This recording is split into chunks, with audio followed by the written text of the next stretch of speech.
Welcome to Talking Grit, a Detroit Lions podcast.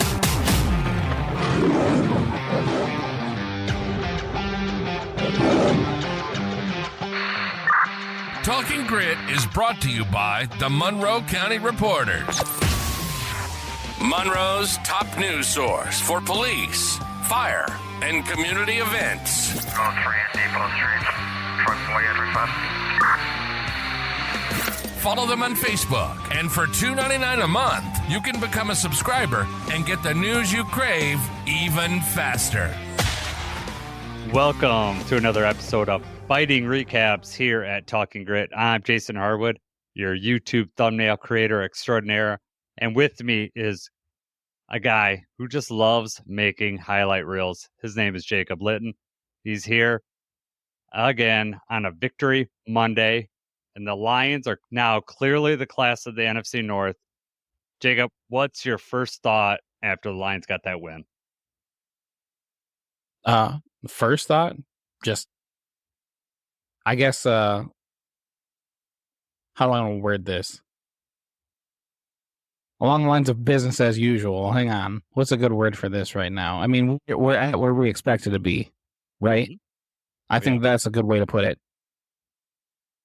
I think I must be getting used to us having big wins because the adrenaline wasn't pumping as much, or maybe it was because the Lions had that game in hand from the second half down that it was, the adrenaline was wearing off because, we'll talk about the Kirby interception, the amount of adrenaline that was coursing through my veins after the Kirby pick six, probably just used up what I was going to have for the rest of the day. So it was a great game. I'm just really happy that we won and getting two road division wins out of the way against probably the two best division opponents that we have. The Bears are starting to show their true colors. And just taking care of business in Lambeau.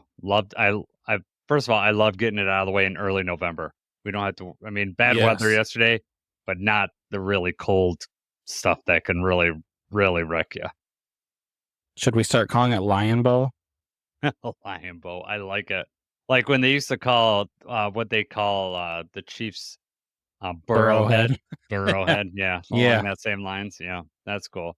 That's fine. Hey, Dan Campbell is now 5-2 against the Packers. He's 5-2 against the Vikings, and he's 3-3 against the Bears. Yeah. So really, since Dan Campbell's been around, we've really, we've been showing out against NFC North opponents. And now the Bears don't have that Justin Fields factor. I feel like we're gonna, start to improve that record on them. Dan Campbell just had the Packers number. He really invests in these division games because he basically says they count as two. Because if you get a loss, right, your opponent gets the win, right? So let's flip that, and he takes them very seriously. I know it's always next game up. That's what they're focused on, but he really wants to get these division wins. And if you want to win your division, you have to beat your in-division rivals. There's just no way around that. It's really difficult outside of that if you lose to them. And to get wins on the road against the Vikings and the Packers. Now, I know we still got to play them at home, but I do like the fact that we got the road wins out of the way, and now we just got to take care of business at home with them. Right. That's huge. First half of the season, to go 7-1. That's kind of where we thought we were going to be. It's where we thought we should be. But now that we're here and we're doing it in the fashion that we've been doing it, the momentum's still up. The ball's rolling. We're just killing it right now. Yeah, I remember when 4 weeks ago, right after the bye, we had Morgan Cannon on, and we talked about what record do we want to be in the next 4 games. And I remember, us saying, 2-2 would be, that would be okay, keep us in the hunt. 3-1 is kind of where we expected. We'd love to be 4-0, but we figured 3-1, losing to one of these division games. And now it's sitting at the end of this. We're 4-0. We're favored to go in next week to, with the Texans. It's a great place to be a Lions fan right now. This is unreal. Definitely. It's a great feeling. It is. Something we're not accustomed to, but like I said, after the Packers win, I'm feeling like I'm getting more accustomed to just expecting a victory and, not falling apart. I felt really good that whole second half. I just knew, I know that's how Dan Campbell is with leads. Like, he's not ultra conservative, but he's playing smart football. Let's get a few first downs. If we can't get it, Jack Fox is going to flip the field. And the secondary's good enough now that teams can't just run down the field on us and score in like 2 minutes. They're at least taking 4 or 5 minutes off the clock. So I feel a lot more confident of, and I think that takes a lot of pressure off the offense too. Like, we don't have to come down and score. We can, churn out some first downs, keep putting the pressure on their defense. And then, if we have to punt, we have to punt. It's, Jack Fox is going to flip the field totally over. There was like 3 punts this game that he, we're back down in our side of the field and he totally flips it. And our coverage is, not only is he kicking good, our coverage is not allowing a long return for them to get prime field position. And then they have to go the length of the field. And that's exactly what happened in the second half. The thing I wanted to lead off and talk about is the Branch situation. So, Jacob, let's just start out with, should he have been ejected? I know he should have been penalized. We both agree on that. Should he have been ejected in that? Absolutely not. Right. I mean, I think that's easy for pretty much anyone watching to say, that ejection was not warranted there. I know I texted you a little bit early, like as the game was going on too. I feel like this ejection was more so about the big hits that they have had let go, and now them feeling pressure to have to do something now. Earlier in the day, Chris Olave got hit, concussion, he's out. There was a flag on the play, I believe, but there was no ejection there. Jordan Poyer, the Bills-Dolphins game, that's another really hard hit. Helmet to helmet. Penalized, no ejection there. It doesn't make any sense to start ejecting players for these football plays. And it was a football play. For it to be an ejection, you have to have some intent. You have to be leading with your helmet well after the play. You're trying to hurt somebody. That just wasn't what happened in this play. And, for it to come from New York also. So, they called the flag on the field, and then New York calls that actually we're going to throw this guy out of there. Just ridiculous. And of course, something like that's going to happen to the Lions, but I haven't found anybody outside of Packers fans that have said that they thought that an injection should have happened there. Have you seen anybody, fight for that? No, I haven't seen anyone outside of really division fans. I mean, I've seen some Viking fans that have, said Lions are dirty, just kind of the interdivision stuff. And then also it probably stems from the TJ Hawkinson injury from last year where Kirby Joseph, hit him low. I don't think it was dirty. It's just, that's where, you can't hit a player high. And then when you hit them low, you're a dirty player. It's, defensive players, and including Branch in this play, they're in a no-win situation. First of all, the field's wet yesterday, right? Even if he could have somehow magically stopped his momentum, he would have slipped and it still hit him. I don't think there was any intent on the play. He probably took maybe two steps.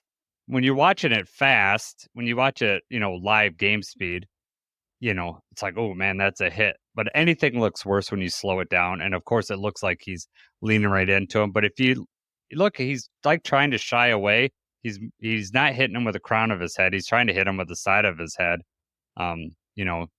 Should be a penalty. Yes. Thrown out. No. I mean, we dodged a bullet there. That's our second, probably our best defensive player now that Hutch is out. And, maybe the weather factored in there that, they weren't going to go deep. But Branch really helps out in the run game, and that could have really, really hurt us. But Brandon Joseph played well enough to do, to win. It's just, we dodged a bullet there. Definitely. I mean, I know we had differing opinions when it first happened too, because I feel like he could have let up. I think that he is trying to, make an impact. He's trying to, maybe on some level teach him a lesson about coming over the top like that when he's back there. Maybe, there's been so many great safeties in the league and in history that have known for these big impact hits and different things like that. And like you already said, it's raining, it's windy. it's hard for some of the coaches to even see out on the field. So for him to have that bang bang play and expect him to be able to fully lay off, and you're right, he did kind of turn his head. It wasn't like he was just a direct shot right in there. He turns, his shoulders out there too. I definitely think he was trying to make contact. He was trying to make a hit there when he shouldn't have. I don't think that was a great call for him to make that hit. But yeah, for it to result in then an ejection, and then, now we're having this discussion about whether he's a dirty player, whether he was trying to go helmet to helmet and all that is crazy. No, I mean, Brian Branch he's a smart player. He is not a dirty player. And I feel like he was just going in there to deliver a big hit. I've never been in that situation. By the time he sees that he hasn't caught the ball, he is, he's already made his decision. I'm going to hit this guy as hard as I can.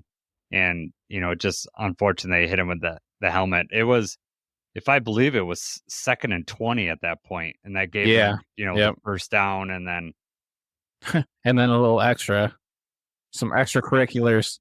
Let's talk about that, because that's what my question is, do you think he's going to be suspended? Do you think that this is going to lead to, I don't think the hit leads to a suspension, but what he did afterwards, flipping off the crowd, double birds, do you think that leads to a suspension?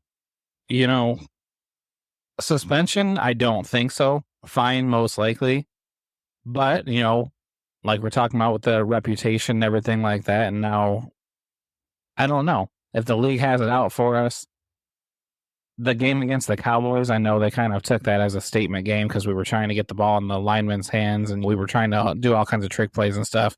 Maybe we don't have a great relationship with the league office right now. They've got this stuff going on with JMO. They seem to be, on us a lot. I really hope that it doesn't result in a suspension. But at the same time, if they do, I don't like where that leads the game in general, outside of just us. But if you're going to start, these bang bang plays like that, there's no targeting. It's not like college football where there's targeting and you're instantly out of there. It's unsportsmanlike conduct or unnecessary roughness. You take 15 yards, the game keeps going on. Not very often do you get ejected for a bang bang play like that. Mm-hmm. So the ejection already kind of sets kind of a weird, going forward, and every big hit that happens, whether it's a flag or not, you're going to have this discussion. Should New York, should they have thrown him out of the game for this? And then you're going to lead back and show replays of this one the whole year about, whether it should be thrown out or not. So then on top of that, if you do have a suspension for that hit and for the actions and stuff afterward, I just don't like where that leads the league as a whole. I definitely think the fine is going to happen. And I don't know. It seems like he had some choice words for the refs that were there too. And I thought that's what the penalty was for. I didn't know if it was for flipping off the crowd or if it was what he said to those refs that were there. Either way, not a good look for him to go out that way. But, obviously emotions are high. A very important game. He knew the magnitude of what had just happened. So what's your thoughts, though? I'm hoping that he doesn't get suspended. I'm worried about the flagrantness of the double flipping off it was like the whole crowd. The emotions were running high with Brian because I haven't really seen him ever get that emotional before. Mm-mm. And to see him do that and lose his cool, I just think he was totally shocked that he was getting thrown out of that game, because I think in his heart of hearts, he knew that he didn't mean to, that wasn't flagrant. He tried to avoid contact. I think in his head, he was not being overly flagrant. I've seen so many hits very similar to that and them just get flagged. So to get ejected, he was probably dumbfounded when he got ejected. And, especially early in the game, you're playing the Packers. That was a big ejection. And so I'm afraid that he might get suspended. I definitely know he's going to get fined for that. And the suspensions, which would be ridiculous because we talked about this last week, Rashid Rice doing what he did off the field, doesn't get any suspensions, but you're just going to flip someone off and you get suspended. But it wasn't on the camera or anything, so people just got some pictures of it. So that could be it. That might avoid too, where it wasn't on, the national camera. It wasn't broadcasted. Yeah, it wasn't broadcasted. So the choice words and everything for the ref, that's definitely going to get him fined. I wouldn't be surprised for a suspension. I don't think he's going to, but I would not be surprised for him to get suspended. And then it's a matter of when is he gonna, is he gonna appeal the suspension? At most it's a game. I don't think they'd be doing anything more than that. But losing Brian Branch for a game is huge, and we don't want to lose him next week versus the Texans, especially if they get Nico Collins back. We're gonna need him back there. The whole situation was nuts. I was very mad when they threw him out, and then I was very worried because the game was still very undecided at that point, and I thought, oh man, we're losing our best defensive player, and Jordan Love's gonna take advantage, but didn't really. What a have way to for worry the about defense to Jordan. respond after that, though. We didn't even give up any points on that drive, so No, man, that's why you got quality backups. I mean, Brandon Joseph can come in there and just hold his own. I mean, he's not as talented as Brian Branch. I mean, very few players are, but he's came in there and we didn't really miss a beat. So I was really happy to see that. I will say that Dan Campbell said this in his press conference that he thought the game being at 4:25 also added to it. There's not as many games, those 1:00 games. There's like 8 or 9 or whatever there is on a regular week. New York's spread out in those games. This was the game of the week. Tom Brady's on the call. Everyone's watching this game, and it's going to get extra attention from New York, and it did, unfortunately. And I think for what you said earlier, they are saving face because of the earlier Chris Olave hit was ugly. yeah, they took a lot of crap for that They being did. allowed to happen and everything like that. So they had to make an example out of somebody, and of course it would be us. For sure. All right.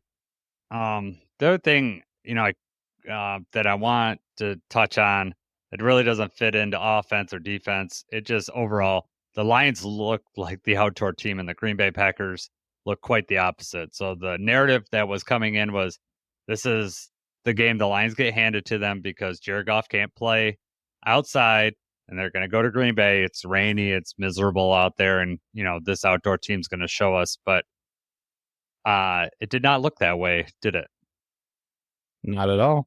I mean, the first quarter looked like it was going to be heavy runs. Everybody kind of slipping a little bit, hard to get their footing. Looked like that was going to be the tone for the whole game, and it wasn't. And the biggest story of the game really ended up being how many drops the Packers had. Yep. Yeah, Dusty had said that. Dusty had said that in our interview last week that drops have been an issue with that team, and the bad weather certainly contributed to a lot of the drops yesterday. But they Maybe. Yeah, I don't We know. played in the same weather, and I mean, the Lions, yeah. we were not dropping passes, albeit I know that Goff was putting them on. He was pretty good with his accuracy in that game. And Jordan Love was kind of throwing behind and front. They weren't perfect passes, but they definitely are passes that you've got to make those catches. Yes. Yeah, I agree. The Packers made a few nice catches. I remember that 4th and 5 play. I think it was Reed made. That was a great catch. But yeah, and then the bad snaps too. Just there was fumbles on the snaps. Well, they didn't have their center, right? No, So they had to have the backup. Well, I think didn't Eldon Jenkins moved over to center? Yeah. Yeah. Yes, And, I mean, he's still a starter, but he's not. He's the backup center. Yeah, he's the not backup the one center. primarily doing that. And did you see Eldon Jenkins' quote after the game? I was going to mention this later. I did see this quote. Yeah. So do you want to say it or you want me to say it? You can say it. You got it in front of you. All right. I don't have it in front of me, but I'm going to paraphrase it. He said something like, the team that executed won today. The team that executed better won today, not the better team. I'm sorry. What? No. As if most of the time, the team that executes isn't the better team. What does that even mean? I think what he's saying is they didn't execute, is what I think he says. Of course, he wants to think he's the better team, but we came into your house, played your game, and kicked your butt. Like, literally kicked your butt. And I don't know how you cannot say that we weren't the better team that day. It could be, Usually that's the right answer, right? When they ask these questions, that's the right answer is, you know what? We didn't get it done. They were the better team today. We're going to play them in a couple weeks. It'll be a different story. And instead, he was like, well, they executed better, but we're still better than them. Yeah. No. I don't know if that might end up on a bulletin board somewhere. Do you think? Right. That might end up on a bulletin board, but yeah. And then along with all that, there was a lot of dead ball penalties that the Packers had, false starts that really Yes. just, screwed up their drives. So the Lions, as Dan Campbell said, keep your composure. They had their composure for most of that game. I think Brian Branch lost his composure when he got ejected, and Amik Robertson had a case later on where he got a 15-yarder. But for the most part, we kept our composure that game, and the Packers did not. Love did not keep his composure when he threw that pick six. He was hurried, and he was just floating that ball out there. And there was other throws that Love made that just were lucky they were caught. So the Lions keep stacking these wins, and they keep doing it their way. And the thing is that they could play in any weather. They could play an offensive battle. Their defense is much better this year. I'm much more confident that we're going to get stops. I don't think it's unstoppable. I don't think any defense in the NFL is a Ravens defense or an 86 Bears. It's just, you're not allowed to play that way anymore. So exactly. It's hard to do that anymore. Yeah. Yeah. And so that's not feasible. What's feasible is getting 3 or 4 good stops a game. And, you're hoping to make them punt, or you stop them, in today's game, it's a 4 down and you get a turnover on downs. You're hoping to get that change of possession. And so I think the Lions have a defense that can do that now, much more than last year. If we're going to compare just, one team to another, I feel a lot more confident that our defense can just play better and hold their own. And we don't even have Hutch right now. If we had Hutch, oh my gosh, this team would really be zooming. That's why we're hoping for an impact edge rusher here before the deadline tomorrow. Heck, before the deadline, I'm hoping we get the impact before this podcast is over so we could talk about it. Yeah, right. We need to spread the breaking news. No, DJ Reader and Aleem, obviously they can't be out there every single snap. They got to take a break. And they're on the sideline, and I look and see our defensive line up, and it was like Al-Quadin Muhammad, Patrick O'Connor, Chris Smith, and I don't know, it might have been Trevor Nowaski, or it could have been Isaiah Thomas that was on the other edge. And when I saw this, I'm like, none of these guys were even here, at the beginning. So for the injuries and everything to happen, and for this to be the defensive line, and then for us to hold up still, I don't think that they, I don't have it in front of me. I don't think they all played a great game. I know Muhammad probably had a couple pressures. But, it's just next man up. They're doing what they have to do. We're making the most of what we have. That's what this team is about.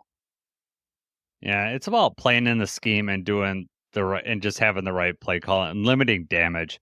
The offense is going to hold their own. So if, just like most teams, you get up by a couple scores, and then you could start playing defense a little differently. And the thing is that, like, the Lions just don't let up on the offensive end.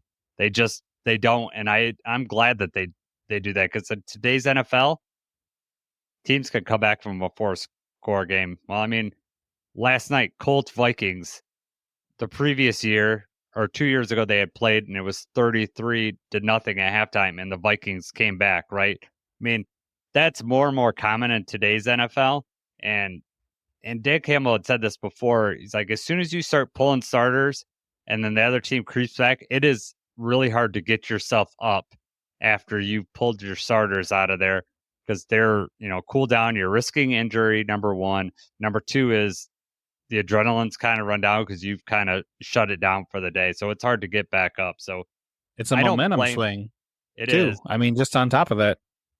Yeah. And I don't blame them. I mean, you could argue in the Cowboys game that maybe we shouldn't be running trick plays when we're up so much, like the hook and ladder to Sewell and stuff like that. I could get that, but at no point, should we take our foot off the gas. But we've been up so much, like in that Cowboys game and the Titans game, that we still got Hooker in there, because that's right, and that's going to pay dividends on the road, as we just discussed before. I wanted that trick play to Khalif. It was just a regular reverse, but I wanted that to work. I know. Even if it was just a first down, it would have been cool if that worked right there. Yeah, Tom Brady was not too impressed with that. He's like, right. Why are they running that? But that's how all trick plays are, right? No one likes them when they don't work, but when they work, Exactly. Ben Johnson's a genius for calling it. I was shocking. They just had to get, they wanted to get that in there. But with the footing and like the ball, that was a risky play because you're double handing off. There's just ball slippery. There's a lot that could have handled. If we would have fumbled in that area, I'm not arguing. They were careful with the ball. It was fine, but there is a lot that could. It was a fourth quarter. We had just gotten the first down. I mean, you're right. This was on the play call sheet. They wanted to run this play. There's no better time than right now when we were up by that much. I mean, it was a 24-3 game late into the third quarter. Yes. I know the final score looks like we won by 10, but this was a pretty solid win by us. The game was not in danger at all in the second half. One last thing that I wanted to talk about, my overall thoughts. This was J-Mo's last game for the suspension, and we lost him in the Titans game, which we won, blew him out, right? This game, I don't think J-Mo would have been a factor in this game with, the wind and the rain and just, it would have slowed him down, and they weren't going to pass it real deep on this defense anyways, just because of the weather, right? So I thinking now, it's good that we lost them for those two games because we're going to need them next week. Exactly, right. And, they may have tried an end around, try to get the ball in his hand once or twice, but the threat of what Jameson Williams can do also opens up other things. Oh, yeah. So, yes, this might be one of those games where he has one catch or he's got just one target and then a carry or something like that. He wasn't going to blow anything up in this type of weather game. But the fact that he's there and could potentially do that, you send him deep, he's got to have at least one guy, maybe two, at least worried about where he's at. And that opens up the run game and the underneath routes and everything, too. I just think that the defense is probably going to know, hey, they're not going to do that. So they're not going to commit a lot of resources to block. I mean, you have to have someone out there, right? But the chances of Goff throwing it that deep with that weather probably wasn't going to be very high. So if I'm going to lose him for a game, of course, hindsight 2020, we won that game. Of course, it's like, okay, I'm glad that J-Mo was out. Right. But I just think best case scenario, he wasn't going to be utilized as much in that game. Whereas next week, Houston, we're going to need all the weapons we can get because that's a good team down there. I know they just lost to the Jets, but it's a good team on a Sunday Night Football. They're going to be ready for us. They're going to be if anything, it makes them more dangerous, right? Yeah.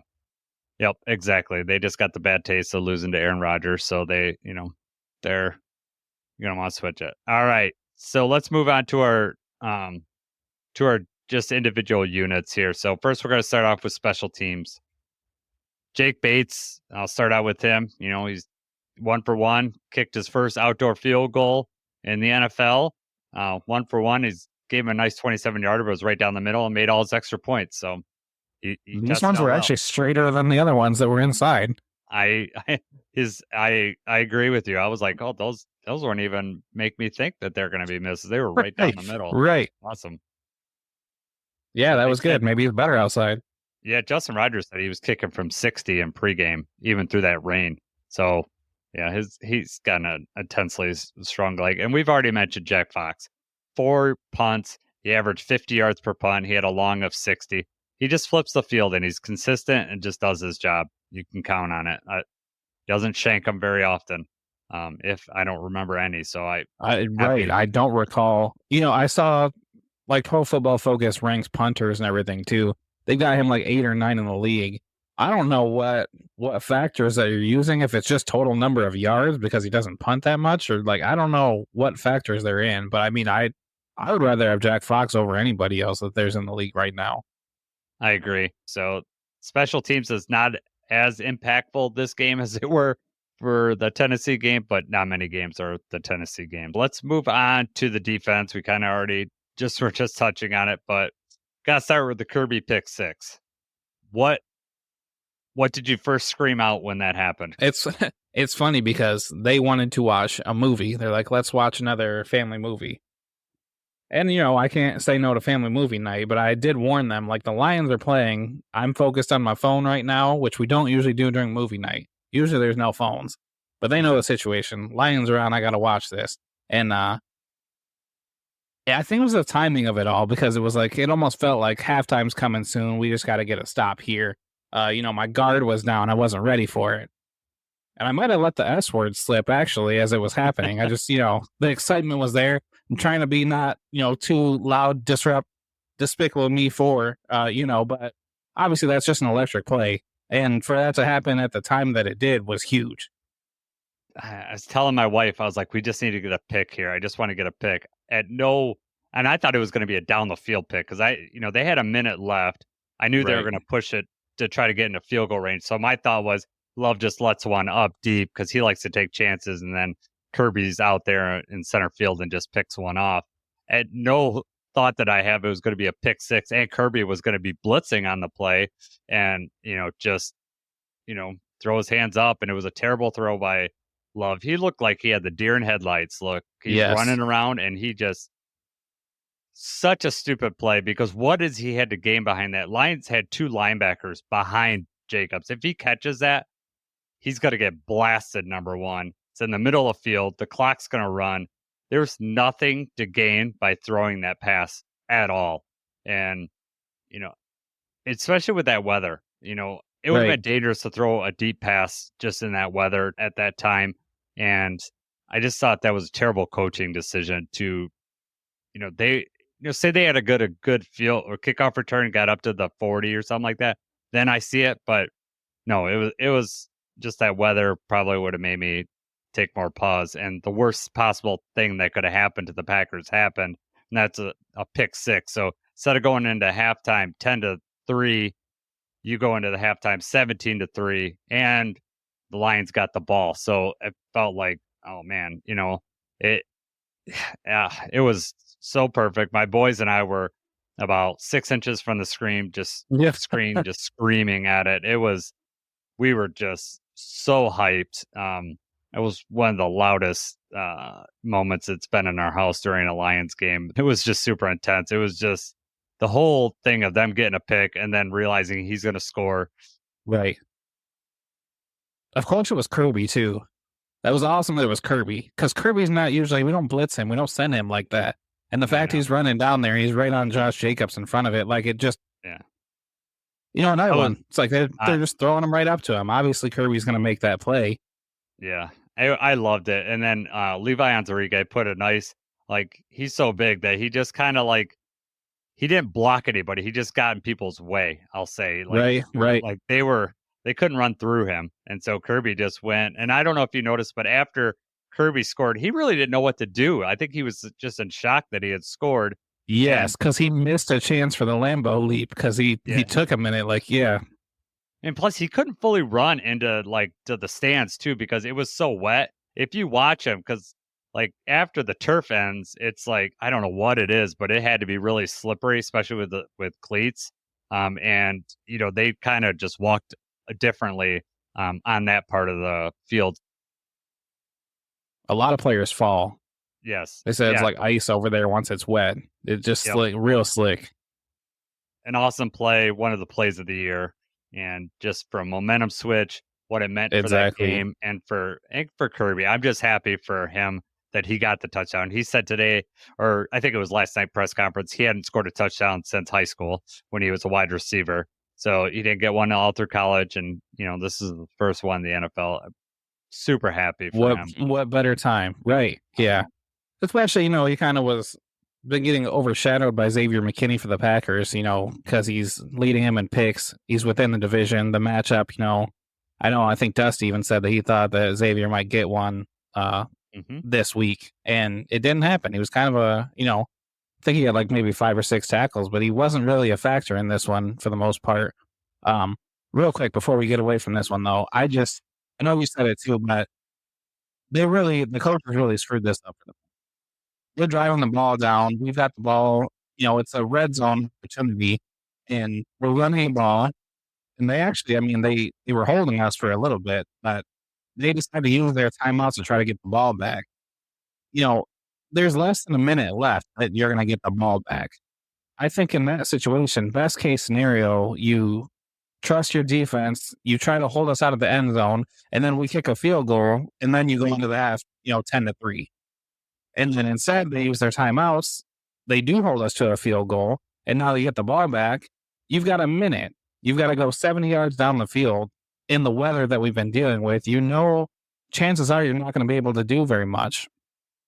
First pass is a short pass. Second pass, which is funny, and I guess that's just a beautiful call by Aaron Glenn. We blitzed, I think, 8 times in the whole game. This one, we sent Anzalone. I know Kirby was down there. The other linebacker, I think, crashed in too. So, I mean, we sent like 7 on this play, and it worked beautifully. I think, I got it in front of me right now. Hang on one second. They had 38 pass attempts. We had 8 blitzes, and on those 8 blitzes, Jordan Love completed 2 passes for 10 yards. Yep. And then, obviously, the pick 6 that we're talking about. So, I know AJ couldn't really see out of those glasses. The rain was really pelting him, but he was still making the good calls. This was a very good game for him. Yeah. He's shown what's going to happen if he has a respectable secondary back there. I think that's really what's been holding him back the last 2 years is because up front we keep like you said, we keep losing players up there. We've lost, we were down to like our 4th edge. We have Houston out there. He's not looking good. You could see why he was on the roster bubble. He's not producing at all. Muhammad is getting pressure, but we just picked him up like 2 weeks ago. You got Isaiah Thomas on the other end, picked him up 2 weeks ago, and we're doing our thing, and the weather is what it is. It's good that we have DJ Reader clogging up the middle, and Ali McNeil had a really good game too. Yes, he 7 did. pressures. He had 7 pressures. The Packers had 8 as a team, so Ali almost equaled what the Packers did. And Dusty had said that they're not getting pressure. And that certainly showed. And, Jared Goff was able to, almost be perfect in the first half again. He did not show that Jared Goff showed that he could play in that weather. I thought it was critical that we didn't let them get any big chunk plays. Even the big chunk play that happened was right before half when they did get down there. But the Lions made us, Brandon Joseph did not commit a penalty, which would have gave them, a dead ball right there, and then they would have been able to kick a field goal. He just let him catch that ball and then just tapped him down because it was in the field of play, and there was 5 seconds left, and Jordan Love couldn't even run. He was just limping. There was no way he was going to make it down there to snap. So it was very well coached. I thought that Brandon Joseph had said after the game that they had talked about that and they were ready for that type of situation to just, let them catch it in bounds and tackle because they can't get down there and snap it enough time and they don't have any timeouts left. Right.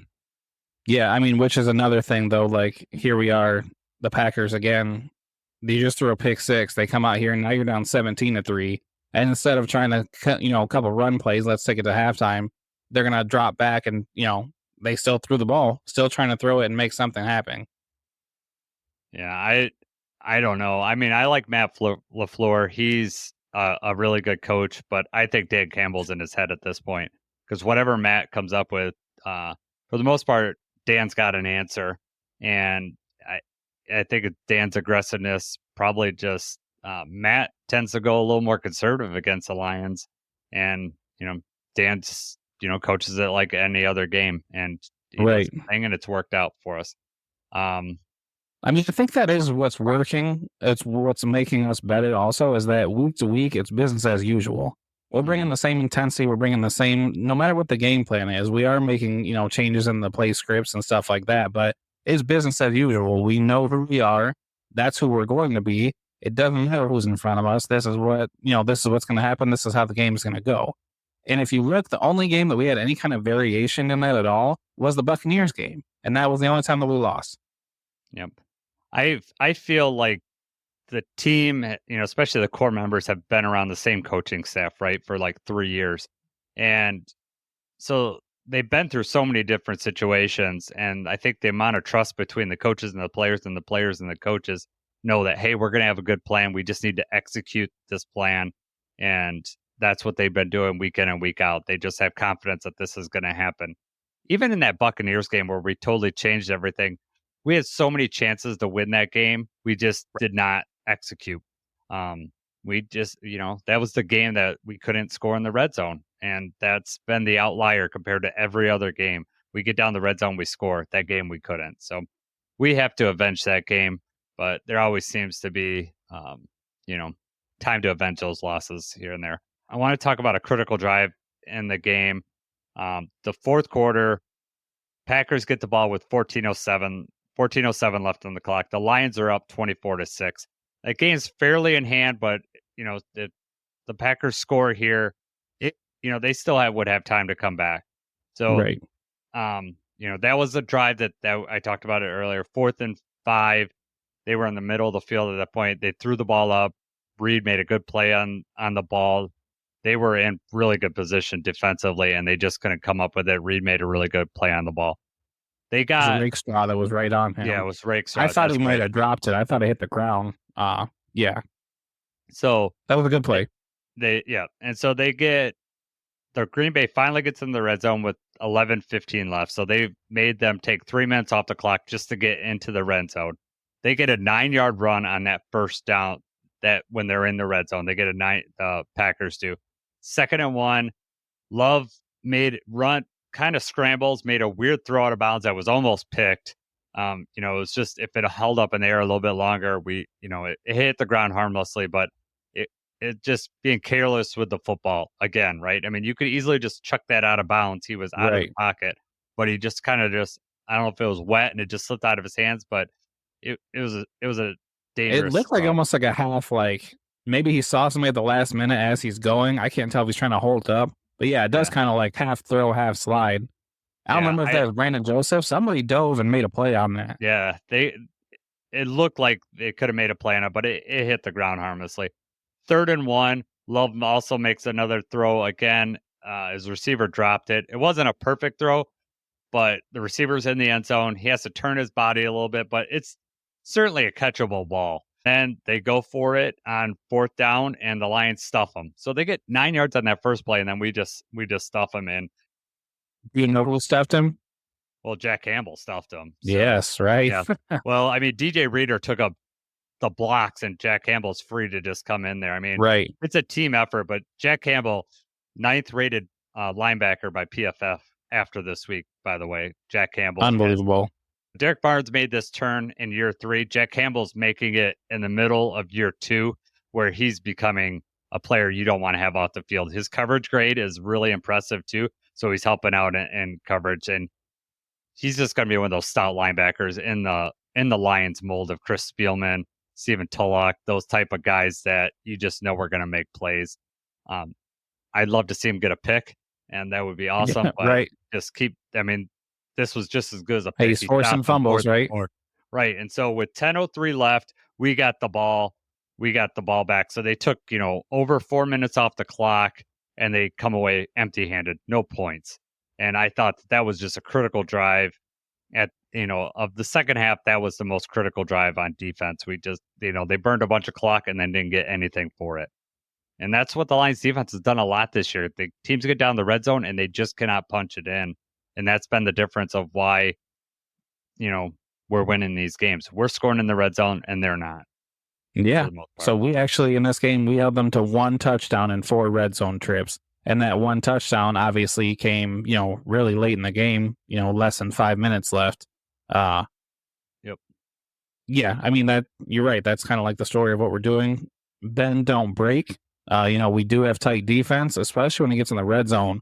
It's not easy for teams to score on us down there. Our secondary, and I guess you can say maybe to Aaron Glenn on this too, the play calling and stuff when we get down in the red zone.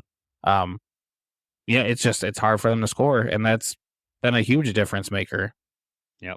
So 3:49 after they scored that touchdown, they tried an onside kick, don't get it, and then Demo just runs the clock out. He just took over that game. It reminded me of the Rams where, they weren't going to deny Demo, and then, the Packers call a timeout with 2:03 left. Never call a timeout with 2:03 left. Why?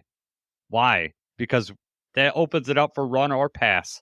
Because you can run, the clock's going to stop after the play no matter what. Even if it's an incomplete pass, it was going to stop. And what happened? And what do we do? we pass to Demo, and Demo easily gets the first down, and then we, 3 kneel downs and it's over. So that was another thing where I think Matt LaFleur is a good coach, but that was a poor decision. Real quick, before we go away from the defense, just the first drive, Josh Jacobs, he had 76 yards the first 2 drives of the game. He definitely looked like he was going to be a factor, and that's about how we thought it was going to look, is that they were going to keep feeding him the ball, especially with the weather being the way that it is. We start to try to hold him a little bit better. We start being a little more consistent in the run game, and then it seemed like they just completely abandoned that. They had their other running back, Emmanuel Wilson, was the one that ended up scoring that touchdown. But were you surprised that they stopped going to him as much? Do you think it was just, because of the injury? Yeah, I know he got banged up a couple times, and so he was on the sideline, but he was averaging a ton of rush yards. I know that they got behind, but that wasn't really until the second half, until after, Jordan Love threw that terrible interception. So right. I don't get it. And especially with that weather, they were ripping us up, on the ground. And Josh Jacobs is tough. He is, what Demo is to us. Like, they just don't have a Gibbs. And you see what happens. Josh Jacobs had to come out a couple times. Their backup did pretty good, but he's not Gibbs. So, that's what we can do. We could destroy these teams because, why Montgomery's resting up and Gibbs can just destroy them. And then Montgomery comes in and does what he does in the fourth quarter and just ices the game. Yeah. There's no relief for these guys. No. That's it's a beautiful thing. All right, let's talk about this offense. Let's start with Jared Goff. What's your thoughts on Jared Goff outside in the rain? Honestly, I was not as worried coming into this one as we have in the past, just because he seems to be hitting a different level this year. But I think he even exceeded my expectations. There were a lot of games last year. I won't say a lot, but there were a few games last year, if you remember, where it was like, even the inside, it's like the ball doesn't look like it's coming out right. It's looking a little shaky, some questionable decisions. He's trying to make something out of nothing, and he hasn't been doing that this year. Week in and week out, he's following the game plan. He's finding the open receiver. He's making, the calls of the line. He's finding the protection and everything that he needs. And I just have complete trust in Goff right now. And even outdoors, we threw the ball more than I thought we were going to, and we had pretty good success. I think he went 10 for 10. I think he completed his first 10 passes again, right? It was 11 for 11, I think. 11 for 11. So, that's another...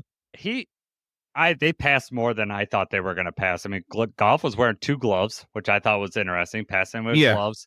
I was wondering if he was going to wear 1 glove. My wife and I were actually talking. I don't know why we were talking about it ahead of time, but we were talking about, is he going to come out with, a glove or not? But yeah, he came out with 2 gloves. I was surprised. But he, finished. Have you had those gloves on before? Do you have a pair of like those gloves? You ever? No, my boys have like the receiver gloves. So I tried those. I don't know if that's exactly what they wear or not. It's more clippy, but even for receivers, it's crazy how when those things are wet, just how slick those can be. Yeah. So I always find it funny or interesting to see which receivers stick with the gloves and which ones try to go without. Now they've got the towels and they've got the hand warmers and stuff. So they pretty much try to make sure their hands are dry before every play. So that doesn't happen. But the ball's still wet. Yeah. So yeah, it was interesting. Jared Goff, channeling his inner Teddy Bridgewater and going with the 2 gloves. Yeah, Teddy 2 gloves.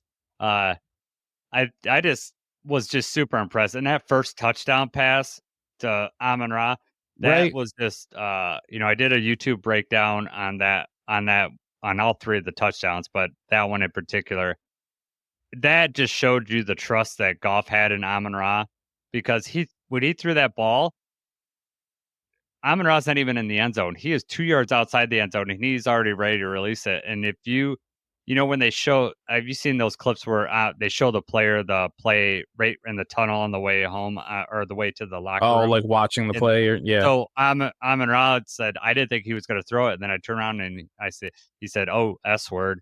And turned around, the ball's there. And if you watch, Amon-Ra does a really good move. He does not cause pass interference, but he clears enough room for him to catch that ball. Super impressive play. And it I think the stat is that he's caught his last 30 targets. The odds of him doing that with the catch thing is like 1 in 780,000. Like the Right. odds of that happening, it's insane. Those two are just on another level. That you see the Marvin Harrisons and the Peyton Mannings, that type of connection where they're doing things on the football field that very few other teammates can do. Yeah, and I think that, some people might, they've got the whole slot merchant thing with Amon-Ra, and, they've got this whole perception of these slants and checkdowns and stuff. That's not the case. That, 1 in 780,000 is, factoring in the difficulty of these catches also. These are not short checkdown routes. There's been some deep balls. There's contested catches. This is by no means them playing it safe that this happened. They're on the same page. Goff's putting it where Amon-Ra is the only one that's going to be able to catch it, and he's been doing it.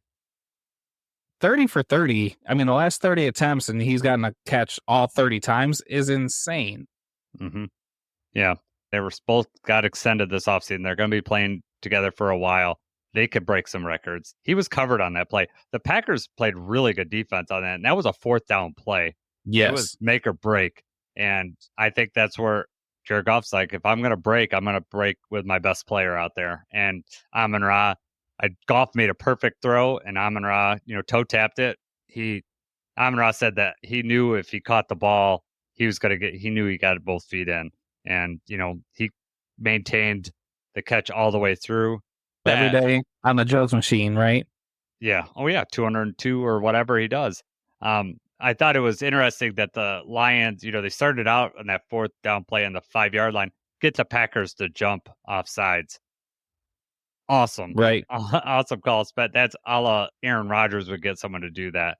And for the Packers to jump off sides, especially at 4th and 5 from the 5, I don't even know if the Lions were going to really go for it from that spot, from the 5-yard line. I don't know. But they got him to jump and, basically turn it into a 2-point conversion. And Lions had what they thought was a good play because it was a double move. Amon-Ra comes out to the 2-yard line, does a stutter step. He's hoping that corner comes up, and then he's supposed to go to the back pylon and be wide open.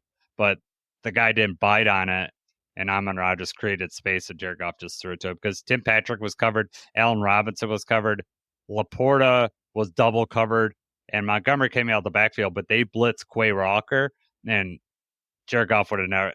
If Montgomery had more time, he could have broke to the middle and he would have been wide open, but they wouldn't have never had time because Quay Walker would have beat to Goff. Yeah, I think in that situation, I believe that the offsides was when they had that hard count when Ragnow kind of moved his head. They executed that play, but then we're at the 3rd-yard line. We know we're going for it. Even if we don't get that play, they've got 97 yards to go down the field. We trust our defense enough, to take a shot there. Yep. So and Goff wasn't putting the ball in any kind of trouble. He was throwing it up there. Either St. Brown's going to catch it or that thing's going out of bounds. Yep. Yeah, and you're right. If we stop him there, you got Jordan Love, who is, later on would throw a pick 6, and you saw how scared he looks. How scared is he going to look in the end zone? If he gets any, there, and Glenn's going to bring the pressure on him. And, he could have thrown a pick 6 there too. But we scored on 4th down. We had another, touchdown on 4th down to Gibbs. And that run was too easy. So awesome. Yeah. I mean, Penei Sewell just bullies that whole line. It is insane. Right. The whole line just crashes everybody out of the way. Yeah, so I mean, I did the play breakdown on this one on YouTube, so go check it out. But because you could see, the Packers crash in, and so Sewell just uses the Packers defender to just crush that whole line. The safety and the linebacker cover. I don't know if it's the A gap or the B gap, but they come up, they take the wrong gap, and then Gibbs has this whole lane. And when that play was live, I thought the play was blown dead because he was running into the end zone and the Packers guys were just standing around. I was like, did they blow that play dead? And then he started dancing. I was like, oh my God, that's a touchdown. I couldn't believe it. It's just amazing. Yeah, 4th and 1 from the 15-yard line. And then Panay just obliterates that line, and then it's just a 15-yard touchdown. I mean, that was huge. Both of our red zone trips, I think, or no, we went 2 for 3 in the red zone. Yep. But both the red zone touchdowns came on 4th down, and that one from 15 yards away. Yep. Yeah, I mean they would have got the first down hitting out. They would have tackled him. I mean, he was wide open because it was 4th and 1. But yeah, Gibbs just, again, just walks in the end zone untouched, which is how you want it, right? Gibbs had a couple really impressive runs in this game. He almost broke another long one in that game too. But yeah, I just love the combination. Demo came out and he was just running different in this game right from the start. And then he showed it at the beginning of the game, middle of the game, and then at the end of the game when he took over. That this Sonic and Knuckles duo that we have is crazy impressive. Absolutely. Gibbs only played 22 snaps in this game. Yep. And that's all you need to make an impact. No. Yeah, and it's not, and he had that scary where he got tackled, and I thought he was hurt. We talked about that at work today. That was just one thing that, like, my heart stopped for a second. But he got up and he played, and I think he, I wonder if he's going to sit out or show up on the injury report this week. But, he came in and he ran fine after that, so I don't think it's going to keep him out anytime. But that was also kind of an adrenaline thing. Yeah. Might have been some sort of a slight ankle thing, and he definitely looked like he was about to hyperextend his leg. And I almost wonder if it actually benefited the fact that the turf or the grass was so wet that he kind of like slid out of that. I think so, because his leg did not stick into the ground. It kind of slid like when he.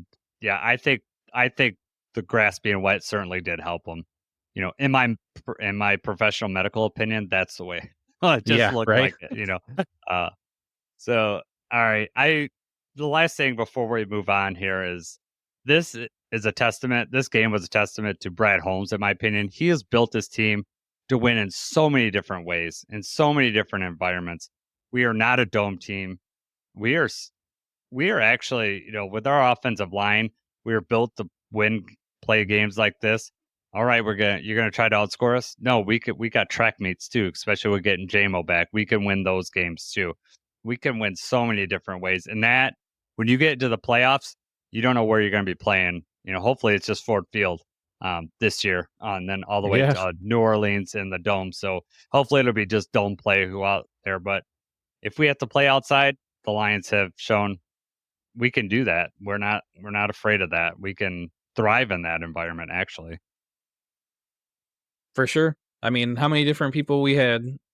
Just shouts out, Allen Robinson got his first catch as a Lion in this one. I think it was a 3rd down play. He got a first down on it for sure. So that was cool. But I mean, Brock Wright had a catch, Khalif, Allen Robinson, Tim Patrick, Laporta, obviously St. Brown, Gibbs, Demo. I mean, so many people, with their hands in the pot, so many people helping out the team. Yeah, it's, we're winning. And so, you're not hearing anybody complaining about not getting the ball because every week it's someone different, right? Even Amon-Ra didn't have, he had that touchdown catch, he got a touchdown, but his numbers weren't insane, but because Goff only threw for 145 in that game. But it's just a matter of him Goff making the big throws when he needed to, his receivers catching it and making the big catches. You saw the Packers dropped so many passes, and frankly, the Packers are lucky that some of those weren't picked off. Like, they just didn't bounce the right way to the receiver, sometimes they're going out of bounds because those ricochets just sometimes lead to interceptions. So it's a great game overall. Before we, another back-to-back games where we have been outgained in terms of yardage, but we've kind of had dominant outings. Yeah, and I think that just shows that by the second half we have the game where we want. We're making their offense go all the way down the field, and that. I talked about it, that drive where they turned it over on downs. They got like probably 70 yards of field position on that, the Packers did, but they didn't get any points. And at the end of the day, that's all that matters. They got 0 points. We were up, so the clock is our friend at that point. We want that to run down. We just need to keep points off the board. So I think that's how they play, and that's how they played in the Titans game. We were up so big that, okay, we'll let you get all the way down there. And in the Titans game, they weren't doing turnover and downs. They were just punching the ball out, and getting the fumble recoveries. Right. So, that's where stats can always be deceiving when you look at that stuff. They only tell half the story. They do. You gotta watch those games, and that's why some national writers, that they don't have time to watch all these games. They're just gonna look at some of the stats, and we watched that game. The Lions were firmly in control, especially after we scored in the second half. We firmly were in control.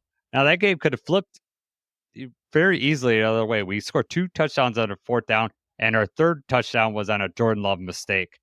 And that game could have flipped really quickly had we not scored on those 4th down plays and we not got that pick 6. That pick 6 was the dagger, though. That was the ultimate dagger in that game. It ended it at that point. The momentum had totally shifted, and then we got to play our game for the whole second half, especially after we scored, our touchdown. We got up by 3 scores. I do want to touch base. We're going to play the Packers at home, and our defense could look different because hopefully we get a trade. That would be super cool to get some edge help. I'm just looking to make sure. Yep, at this point we still have not made a trade in the podcast.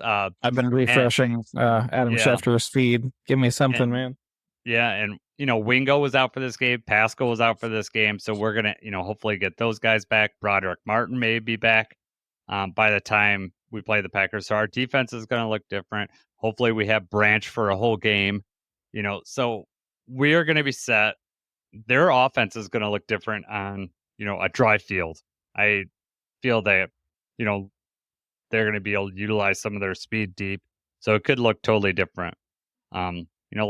Last year we went to Lambeau and handed it to them, and then they came to our house and handed it to us. So we have to be prepared for that. I don't think the Lions will let it happen this year, but we have to be prepared for that. Yeah, I fully expect, another difficult game. The anticipation is going to be just as high that week, and it probably is going to look completely different. You take it week by week. It's going to be a hard game again. It's going to be hard to win. Yeah, I'm looking forward to it though. Beating the Packers is always fun, and absolutely, so sweet. Yeah. Let's review before we head out. Grit guarantees. I thought there was going to be a lot of turnovers, 3+ turnovers. Only the one. If we're not counting turnover announced, we only had the one. They did fumble 3 times because I think all those missed snaps are counted as fumbles. Yeah, we did not get any of those, but I'll take the 1 pick. And you're right, because you said we're going to win the turnover battle, and we did. We won 1-0 and got 6 points off it. So that's all that matters. Winning the turnover battle, and we won it in the best way possible by turning that into 6 points directly. And not only that, it's just the timing of it, like we said earlier. A minute left in the half. I mean, it's just like it's just so sweet to do that because it's like a gift that someone gave you that you weren't expecting. It was awesome. Yeah, right. So, I appreciate everyone listening out there. Hope you're enjoying this. Our YouTube stuff is up. We're doing, play breakdowns. Jake has been throwing up some highlight videos. I got some, replays of the Branch hit that we put up there. You can watch that, see what you think yourself. I compiled all the different angles of the hits all in one shot, so you could see that. Lots of different ways to catch up with us. You could hit us on Reddit. You could email us. You could hit us up on Twitter. All that stuff's in the description, all our contact info. Anything you got to say before we head out of here, Jacob? Actually, real quick, it's not even Lions related, but the Saquon hurdle play. Oh, yeah. Yes. That's just, that's why football is awesome. Stuff like that.